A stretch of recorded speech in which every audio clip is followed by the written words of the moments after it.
Bismillahirrahmanirrahim. Alhamdulillah Rabbil Alamin.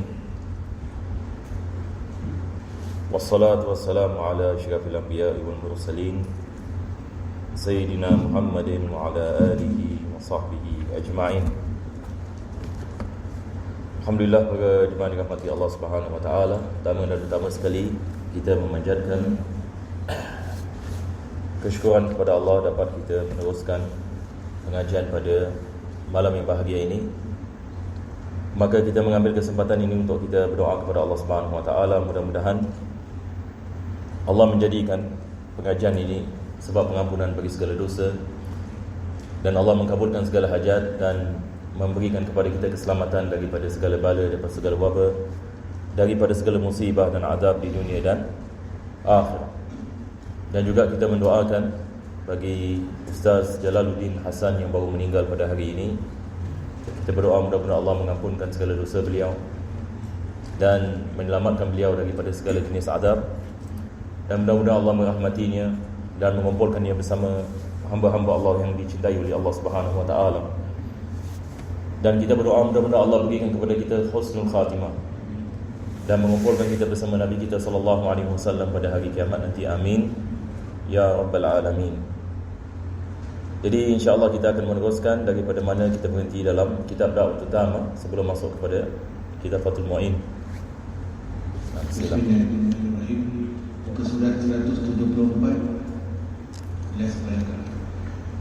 Telah bersabda Rasulullah sallallahu alaihi wasallam, sesungguhnya berbahagialah orang yang ditunjuki kepada Islam, lalu diberi rezekinya secukupnya sahaja, lalu dia merasa puas dengan pemberian itu. Al-Imam Al-Haddad sedang membicarakan tentang golongan yang ketiga. Siapakah yang golongan yang ketiga? Dia mengatakan mereka yang mencari mata benda dunia dan berusaha untuk memperolehinya, akan tetapi tidak ditakdirkan oleh Allah, iaitu mereka tidak mendapatinya.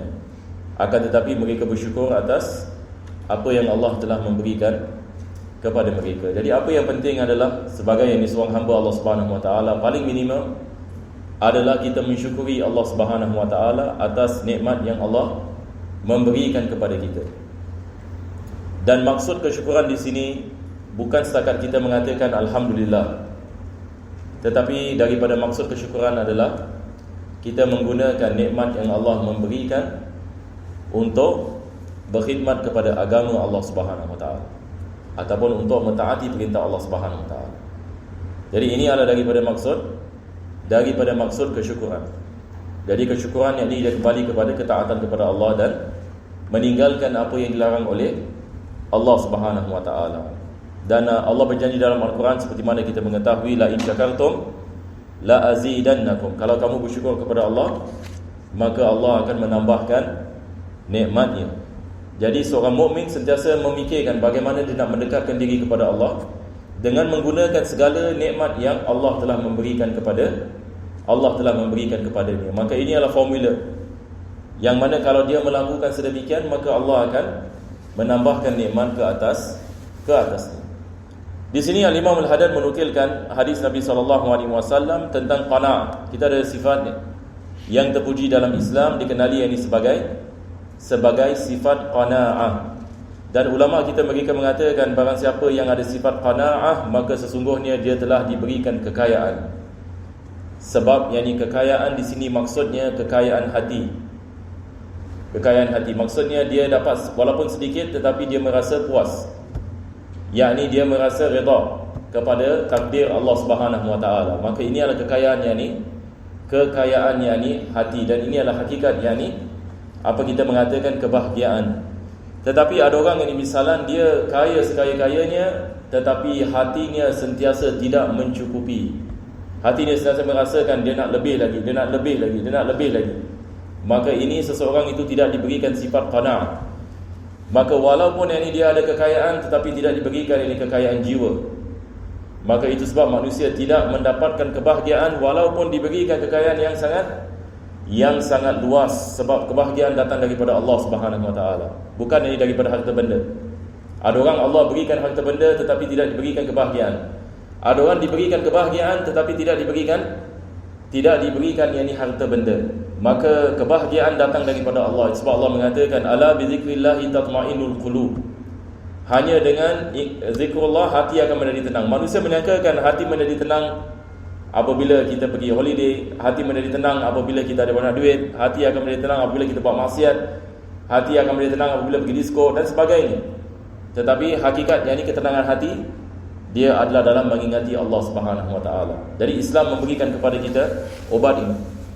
Jadi kita sebagai seorang Muslim harus kita faham ini akan yakni kepentingannya. Mudah-mudahan Allah memberikan kepada kita taufik dan hidayah. Amin ya rabbal alamin. Nah, beliau pun pernah mengucapkan dalam doanya, iaitu, Ya Allah, Ya Tuhanku, berikanlah aku rezeki yang mencukupi dan tahanlah daripadaku apa rezeki yang bakal menjadikanku sombong. Nah, doa ini Nabi mengajarkan kepada kita akan kepentingan yakni bersyukur ini atas nikmat ini Allah, dan begitu juga yakni takut terjebak dalam kesombongan ataupun yakni dalam kebinasaan disebabkan terpedaya ini dengan kekayaan ataupun terpedaya ini dengan yakni harta benda. Sebab sebahagian manusia disebabkan harta dia tidak mengingati Allah SWT. Disebabkan yakni harta dia terjerumus dalam maksiat. Disebabkan kekayaan dia tidak melakukan solat dan dia tidak menghadiri majlis dan sebagainya.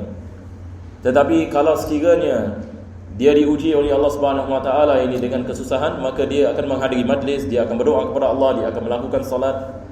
Jadi ada sebahagian yakni manusia begitu. Maka Nabi SAW mengajarkan kepada kita dalam doa ini, apa yang penting adalah kita tidak terpedaya dengan keadaan kita. Sama ada yakni kita dalam keadaan miskin ataupun kita dalam keadaan kaya. Maka beliau mengatakan, Allahumma rzuqni ma yakfini. Yani ya Allah, berikanlah apa yakni yang mencukupiku. Wamna'ani ma yutghini. Kenapa Nabi mengatakan sedemikian? Sebab ditakuti kalau diberikan lebih, ia akan menyebabkan seseorang itu jauh daripada Allah Subhanahu Wa Taala. Jadi Nabi mengatakan, yakni jauh daripada Allah ini adalah musibah yang besar. Jadi dia berdoa kepada Allah supaya tidak terjebak ini dalam musibah tersebut. Ayo. Dalam sebuah sabdanya yang lain berbunyi, barang siapa yang rela menerima rezeki yang sedikit daripada Allah Ta'ala, niscaya Allah Ta'ala akan rela menerima amalan yang sedikit daripadanya. Nah, man radiya minallahi bil yasir min rizq. Kita ada pepatah dalam bahasa Arab ini mengatakan man lam yarda bil qalil lam yarda bil katsir. Barang siapa yang tidak meredai sesuatu benda yang sedikit, dia tidak akan meredai walaupun diberikan banyak. Jadi maksudnya kalau dia diberikan satu perkara ini walaupun ini sedikit, dia merasakan tak cukup. Maka hatta kalau diberikan kepada dia banyak pun dia akan mengatakan ini tidak cukup. Ini ada ini pepatahnya ni kita dalam Islam ini berkenaan dengan perkara seperti ini. Yani ada orang ini misalan hatta dalam keadaan susah sekalipun diberikan sedikit misalan wang ataupun sedikit ini makanan, dia tidak mensyukuri kepada Allah Subhanahu Wa Taala. Dari orang seperti ini hatta kalau diberikan harta yang banyak juga ini akan ada sifat ini yang sama, naudzubillah min zalik. Itu sebab ini sifat qanaah ini adalah sifat yang terpuji. Ini adalah daripada sifat Nabi SAW, yakni sifat yang dikenali yakni sebagai al-qanaah, yakni sifat kekayaan ini bagi hati. Maka Nabi mengatakan man radiya minallahi bil yasir. Ini barang siapa ini yang redha atas takdir Allah Subhanahu Wa Taala. Sebab kekayaan dengan kemiskinan ini takdir. Satu orang ini kalau Allah takdirkan dia miskin, dia tidak boleh dikaya. Walaupun ini dia melakukan apa sahaja. Betul ke tidak? Sebab segala-galanya takdir daripada Allah Subhanahu Wa Taala. Cuma kita tidak mengetahui apakah takdirnya Allah Subhanahu Wa Taala. Kita usaha saja. Tetapi ini Allah ini yang menentukan. Bagaimana ini dengan rezeki kita, bagaimana dengan banyaknya kekayaan kita, segala-galanya sudah ditetapkan. Ini adalah iman kita kepada Allah Subhanahu Wa Taala. Tetapi apa yang penting adalah sama ada kita meredainya ataupun kita tidak meredainya. Seorang ini kaya, dia redha atas pemberian Allah Subhanahu Wa Taala, maka dia berjaya di sisi Allah. Seorang ini yang tidak redha, maka dia gagal ini di sisi Allah Subhanahu Wa Taala. Maka Nabi mengatakan barang siapa yang redha dengan sedikit yang diberikan daripada rezeki daripada Allah, maka Allah juga akan redha dengannya. Yani bil yasiri minal amal. Yani Allah akan menerima ini amalannya walaupun amalannya sedikit. Jadi sifat ini keridaan ini bukan ini sifat yang mudah. Nak redha atas takdir Allah, saya tidak rasa ini adalah perkara yang mudah. Bahkan dia perkara yang susah. Jadi itu sebab dalam Islam ada beberapa perkara yang susah. Agama Islam ini bukan kesemuanya senang. Tetapi ada beberapa perkara yang memerlukan kepada kesabaran yang sangat tinggi, yang memerlukan kepada pengorbanan.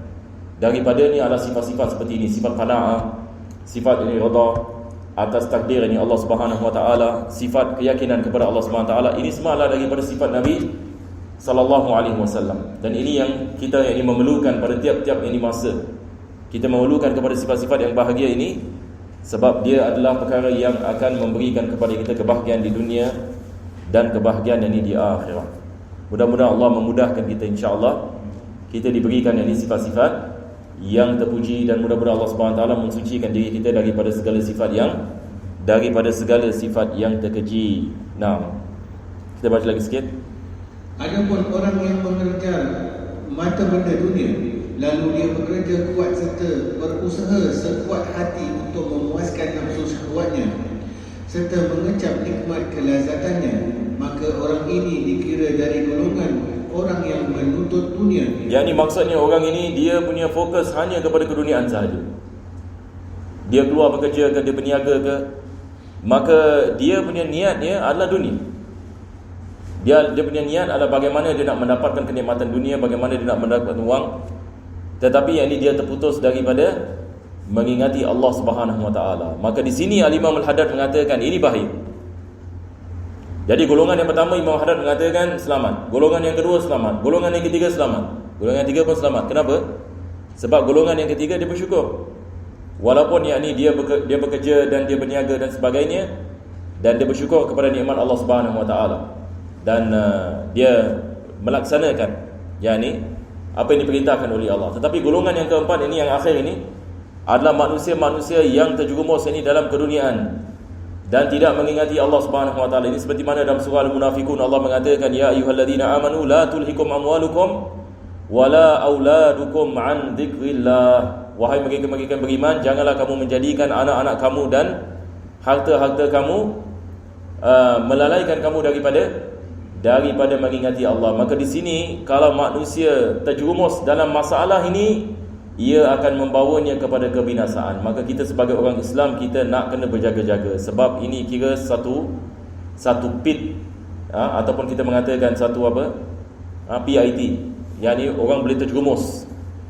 Jadi kita nak kena berjaga-jaga supaya kita tidak termasuk dalam golongan ini. Sebab kalau kita termasuk dalam golongan ini, maka kita meletakkan diri kita dalam kebinasaan. Ini adalah perkara yang sangat penting sekali. Nah, dan mengambil berat terhadap dunia, perkara yang sangat berat dan amat membimbangkan. Ya, bagaimana Imam Al-Haddad mengatakan perkara ini sangat berat dan amat membimbangkan. Cuba kita lihat ini apa beliau mengatakan.